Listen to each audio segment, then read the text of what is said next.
విఘ్నమస్తు. ఓం నమ శివాయ. ఓం ప్రత్యంగిరాదేవి నమ. మనం జనరల్గా మనిషి జన్మెత్తిన తర్వాత చిన్నప్పుడు చదువుకొని బాగా సక్సెస్ అయ్యి మనకు ఉద్యోగం వస్తే చాలు ఆనందంగా జీవించవచ్చు అనుకుంటాం. ఉద్యోగం వచ్చిన తర్వాత పెళ్లి చేసుకుంటే చాలు ఆనందంగా జీవించచ్చు అనుకుంటాం. పెళ్ళి అయిన తర్వాత పిల్లలు పుడితే చాలు ఆనందంగా జీవించచ్చు అనుకుంటాం. ఆ తర్వాత అప్పులైన తర్వాత అప్పులు తీరితే చాలు భగవంతుడా ఆనందంగా జీవించచ్చు అనుకుంటాం. అప్పులు తీరిన తర్వాత ఒక సొంత ఇల్లు కొనుక్కుంటే చాలు ఆనందంగా జీవించవచ్చు అనుకుంటాం. ఆనందం అనేది ఎప్పటికీ దొరకదండి. ఆనందం అనేది మనం ఆస్తులు పెరిగినందువలనో అప్పులు తీరినందువలనో లేకపోతే ఇంకోటి దానివల్ల ఆనందం అయితే రాదు. ఎందుకంటే నాకు ఒకప్పుడు బాగా అప్పులు ఉండేవి. ఈ అప్పులు తీరిపోతే బాగా ఆనందంగా జీవించచ్చు అనుకున్నా. అప్పులు తీరిపోవడానికి నాకున్న ఆస్తిని అమ్మేశాను.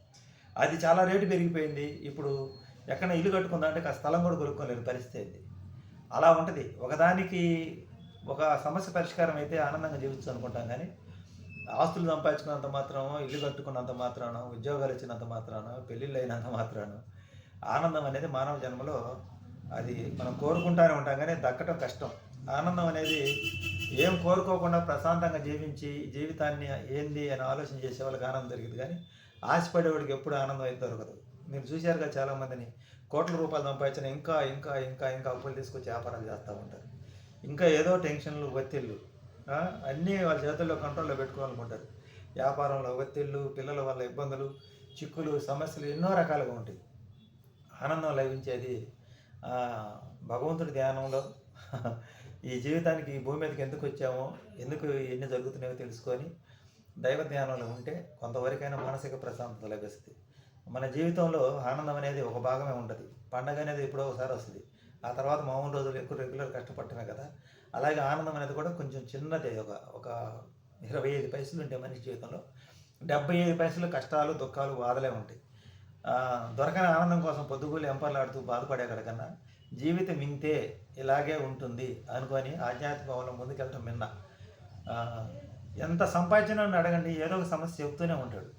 డబ్బు సంపాదించిన వాడిని అడిగినా, ఉద్యోగం వచ్చిన వాడిని అడిగినా, పెళ్ళి అయిన వాడిని అడిగినా, పిల్లలు పుట్టిన వాళ్ళు అడిగినా, పిల్లలు పుట్టకపోయినా, పిల్లలు పుట్టినా ఏదో ఒక సమస్య మనిషిని వెంటాడుతూనే ఉంటుంది. మానవ జీవితం అంటేనే సమస్యలతో ముడిపడి ఉంటుంది. దాన్ని మనం ఇదేదో శాశ్వతం అనుకొని ఏవో గొడవలు పెట్టుకొని గందరగోళం చేసుకొని అశాంతికి కారణం అవుతుంటాం. ఎవరికి నచ్చినట్టు వాళ్ళని కానీ జీవించగలిగితే చాలా వరకు ప్రశాంతంగా జీవిస్తాం. కానీ అలా జీవించిన సమాజం మన ఇష్ట ప్రకారం మనం జీవించడానికి రైట్స్ ఇక్కడ అంటాంగా ఉండవు. ఎప్పుడు ఎవరో ఒకరు ఏదో ఒక విధంగా డిస్టర్బెన్స్ చేస్తుంటారు. ఏ సమస్య లేదనుకున్నాడు కూడా ఏమిటి కావాలని దానికి ఒకటి గొడవ పెట్టుకొని సమస్య పెట్టుకుంటాడు. జీవితం అంటే ఒకడికి పని బాగా ఫుల్గా ఉండి రెస్ట్ లేక ఆనందం దొరకదు. ఒకడికి పని లేక ఎలా బతకాలో అర్థం కాక ఆలోచనలో పడతాడు.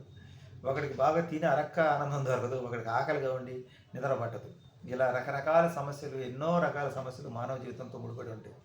వీటి గురించి మనం ఎక్కువ తీవ్రంగా ఆలోచన చేసి ఆందోళన పడి బీపీలు, షుగర్లు అన్నీ పెంచుకుంటూ ఉంటాం.